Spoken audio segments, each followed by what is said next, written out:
If your scene gets a little sluggish because we've got this kind of like anti-aliasing thing going on and the screen space ambient occlusion, screen space ambient, I'll turn it off. This can actually speed up your scene a lot when you turn it back off.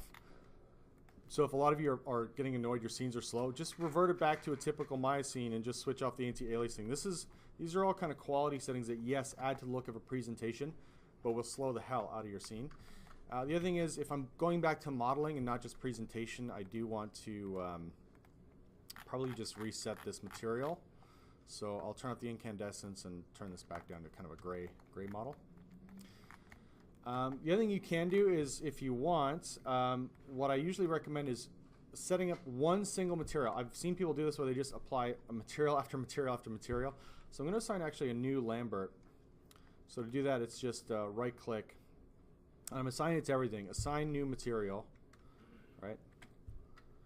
And then simply picking the Lambert, and I'm going to load in the checker box a checker pattern. So I'm going to go to checker. I'm going to hit 6 on my screen so I can see that in the scene. Usually I like kind of a middle gray and white. And then I have to go to the place 2D node and adjust the repeat. Usually I like to set this to 20 by 20. Oops, 20 by 20, there we go. So that just repeats the checker on each surface. So when you're building stuff that's based on kind of boxes and cubes and cylinders, a lot of that stuff has a preset UV, but once you start extruding and stuff, it doesn't know what to do with it. And generally speaking, like if I built one cabinet, I would unwrap one and just copy the crap out of it. But if you've built the thing and then copied it and didn't fix your UVs first, you get into a bit of trouble, right? So here's my sloppy, lazy way to fix that. Now, I also made you guys do this where you didn't do unwraps first so that you would learn this horrible lesson.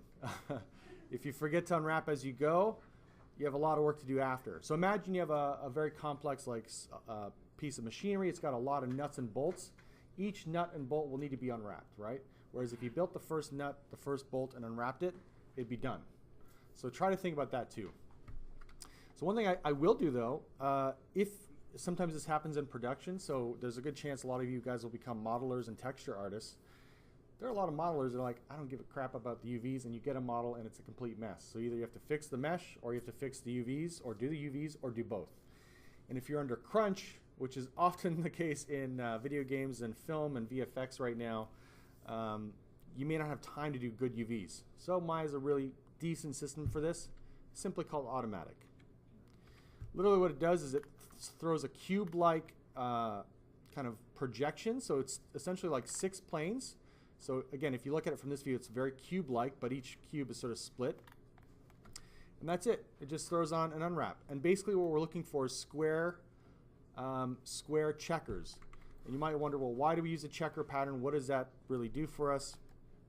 Basically, what that does is a square checker is indicating your pixels. If you have a rectangular pixels like down here, rectangular checker like in this kind of corner here, that's an indication that you're getting, or like this, you're going to get stretched, warped pixels from the texture map.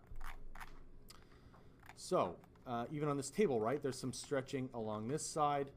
So if we simply go to UV editor and do automatic, that sort of fixes it. It does create a lot more splits, so this becomes probably a separate UV. One other way you can kind of get around this is to go into the UV editor. So this thing may already have some kind of UVs, so let me just turn off the background image. You can try one of two things. Shift, so let me actually get into face mode or shell mode maybe. Grab all the shells. So unfold, which will try to flatten this without any distortion.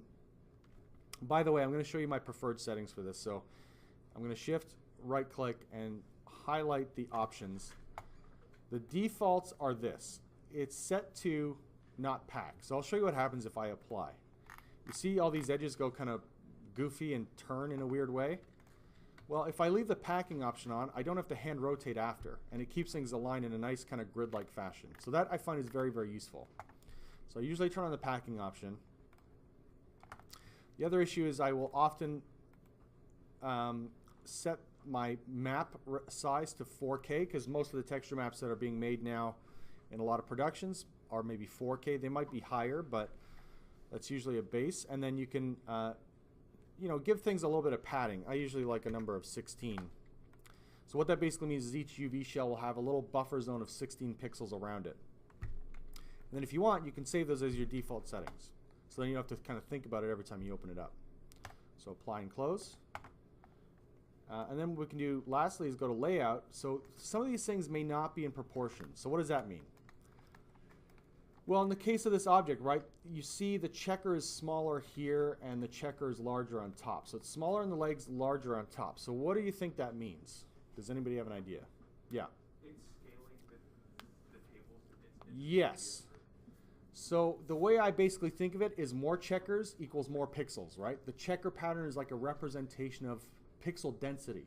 So when you have huge checkers or very few checkers on a certain piece, that means it's getting very few pixels. On another piece, it's getting a lot of pixels. And we want this probably to be more even.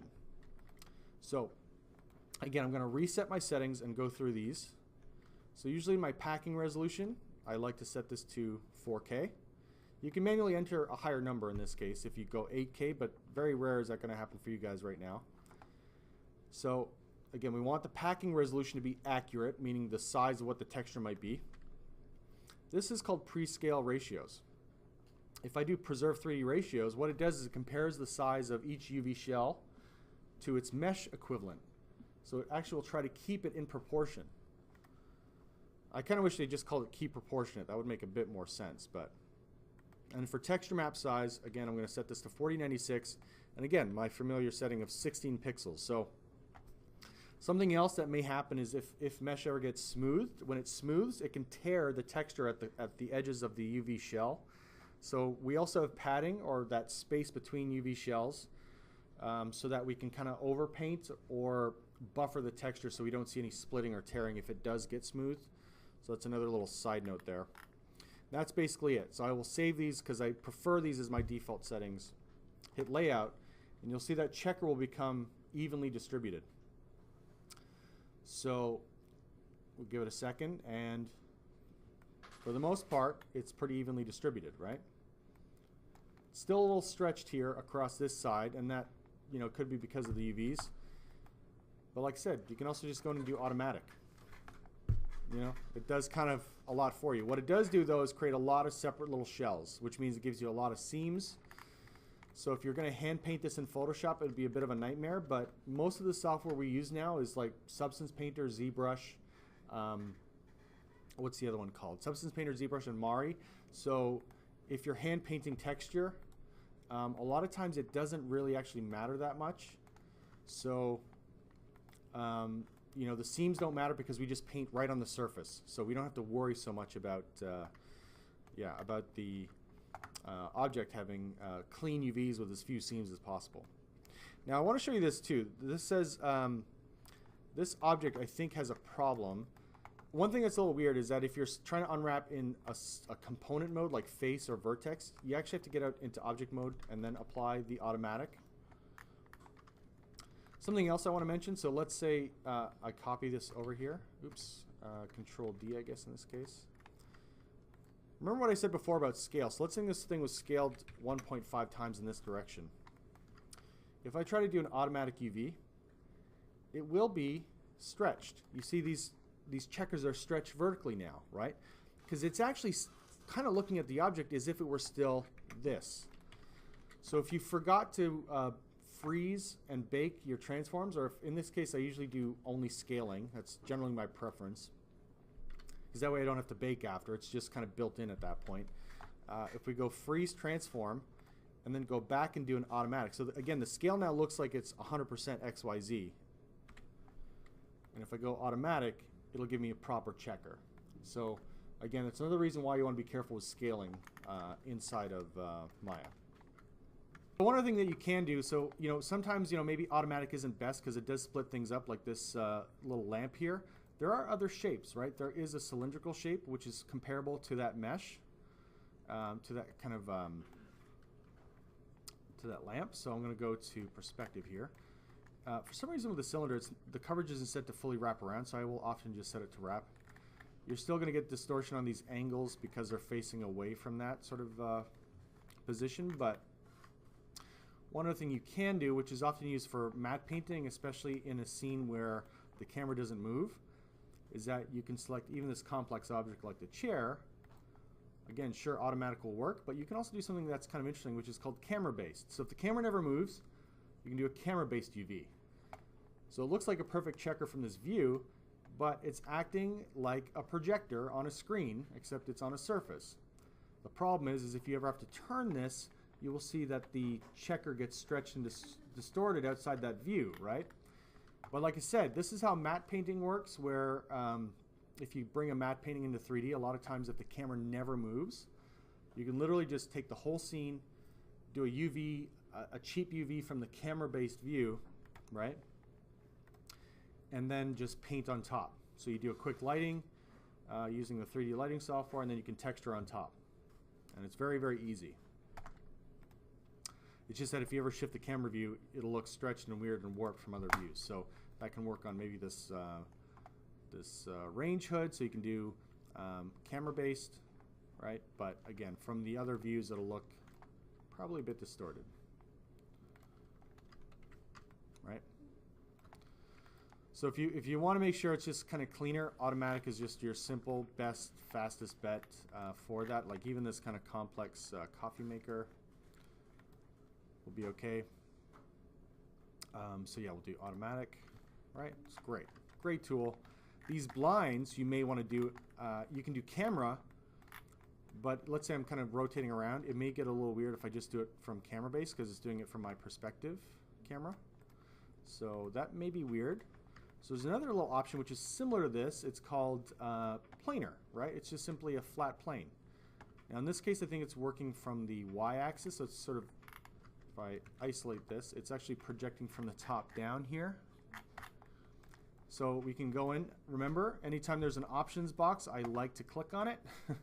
So I can try the Z and apply, and there you go. You see it's coming in from the Z axis. If I did the X, it would be coming in from this side, right? So sometimes that's kind of a good, quick, cheap way to get some unwraps on a relatively flat object.